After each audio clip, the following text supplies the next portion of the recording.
Je mets au défi n'importe quel athée concernant cette preuve de l'existence de Dieu. Défi accepté. Prémisse numéro 1. Tout ce qui a un commencement a une cause de son existence. Prémisse numéro 2. L'univers a un commencement.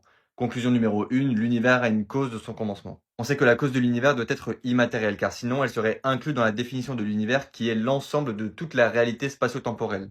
Alors, premièrement, tu n'as pas stipulé que la cause de l'univers ne puisse pas être incluse dans l'univers. Pour ce faire, il faudrait que tu changes ta première prémisse de sorte à exclure la possibilité que la cause de X soit incluse dans X. Deuxièmement, tu n'as pas stipulé que être matériel implique d'être spatio-temporel. Du coup, je peux avoir des choses matérielles qui ne sont pas spatio-temporelles. Et donc, elles ne seraient pas incluses dans la définition de l'univers. Il faut aussi que la cause de l'univers soit atemporelle, car si elle avait été temporelle, eh bien elle serait inclue dans la définition de l'univers. Par conséquent, la cause de l'univers ne peut pas être dans le temps. La cause de l'univers ne peut pas être non plus dans la matière, car sinon elle serait inclue justement dans un espace, et elle serait aussi inclue dans la définition de l'univers.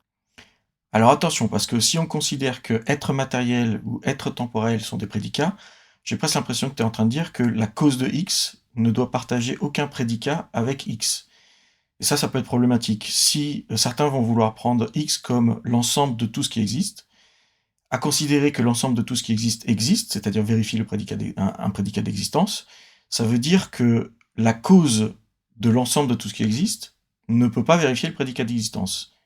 Donc la cause de l'ensemble de tout ce qui existe doit être inexistante.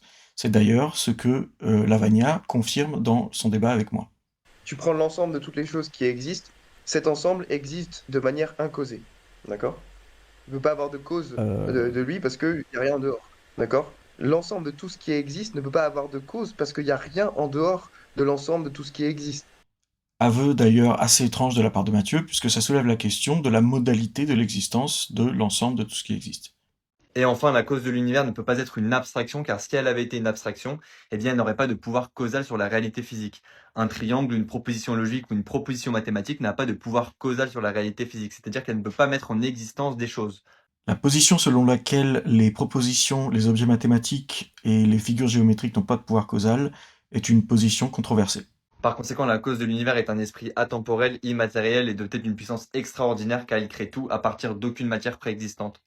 Tu es allé trop vite, tu n'as pas montré que quelque chose d'atemporel, d'immatériel et de concret doit être un esprit.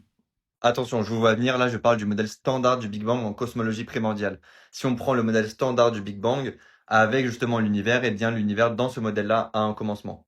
Alors déjà, un athée n'a pas besoin de se référer au modèle standard du Big Bang. Ensuite, si par X commence à exister, tu entends une notion dite d'émergence, c'est-à-dire, comme l'explique El Fourcade dans son débat avec moi, Donc l'existence de cet être-là est précédée de sa non-existence. Donc il est émergent. alors dans ce cas non, le modèle standard du Big Bang n'implique pas forcément que l'univers a un commencement, en particulier dans les modèles où l'espace-temps naît avec l'univers, puisqu'il n'existe pas d'instant où l'univers inexiste dans ces modèles-là. Et donc l'univers ne passe pas de l'inexistence à l'existence. Si par X a un commencement, tu veux dire la même chose que Mathieu Lavagna, Dans mon livre, j'avais proposé la définition suivante. X commence d'exister à t si X existe à t et qu'il n'existe pas d'instant t' strictement inférieur à t où X existe.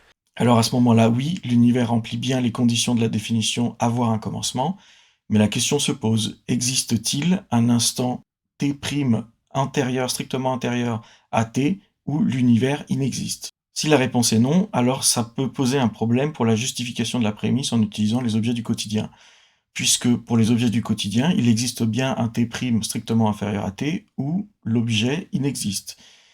Et donc nous avons là une asymétrie pertinente qui permettrait de justifier de penser que pour les objets du quotidien qui ont un commencement, ceux-ci peuvent avoir besoin d'une cause, mais pour les objets tels que l'univers, c'est-à-dire des objets tels qu'il n'existe pas de t' strictement inférieur à t, tel que l'objet inexiste, cela ne nécessite pas de cause.